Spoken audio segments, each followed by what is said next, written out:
Hello, and welcome to Andreas Angst again.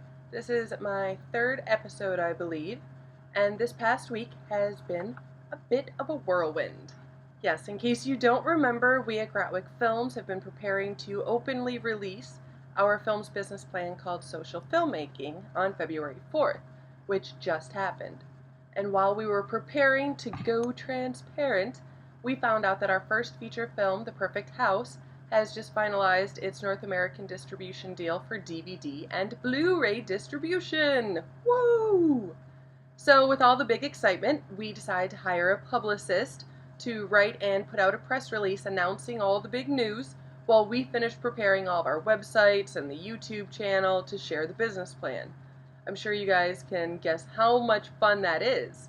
If you've checked out our channels before, you've seen we have about 4 or 5 of them now with all the movies and the many things that we've been doing, so that was a whole lot of fun and a whole lot of videos to go through. We did a Gratcast this week. It's our podcast that you can check through the GratwickFilms channel on YouTube. Earlier this week we did that podcast and we went into further detail about each step of the plan, from pre-production all the way through distribution. We're hoping that other filmmakers will be able to see the benefit of adjusting with the alterations in the consumption of entertainment and be willing to embrace those changes rather than cling to those traditional studio systems that aren't made to allow indie filmmakers to find success or even any real recognition for the hard work they're putting in. So now that the business plan is out, it's time to keep moving with the plan. Chris is going to be looking for a YouTube channel that wants to partner up for a co-production at the YouTube Space LA. Be it through a fellow creator, an actor, a musician, what have you, the doors are open for channels with more than 10,000 YouTube subscribers that can see the potential in our plan, in our film, in everything all together and wants to join up and make this happen. So while Chris is busy working on the business side of things, I'm going to get back to work with the casting of our 2 supporting roles in Just Drive.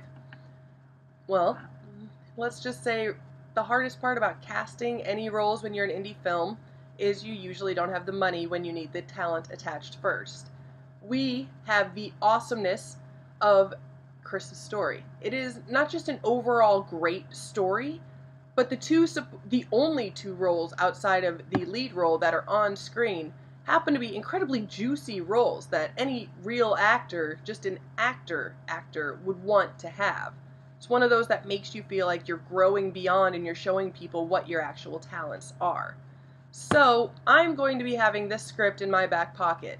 I'm going to be working on getting it to the talent, getting to their people, seeing if there's any interest, see what kind of interest, what kind of time frame they have, all the very fun stuff that goes along with casting.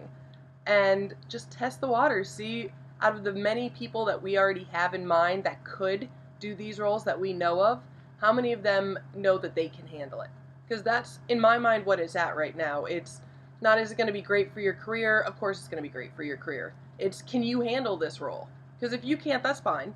But don't be disappointed when it makes it to Sundance and you could have had a chance with it.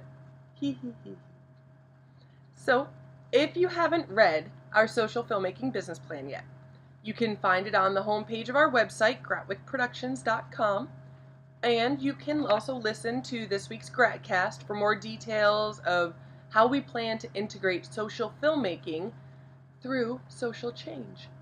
You can check out Chris's show, Lucid Intentions, also on our Gratwick channel on YouTube, to hear more about the making of Just Drive, a reality from the writer, director, and producer's point of view. Thank you all so much, and have a great week. We'll talk to you soon.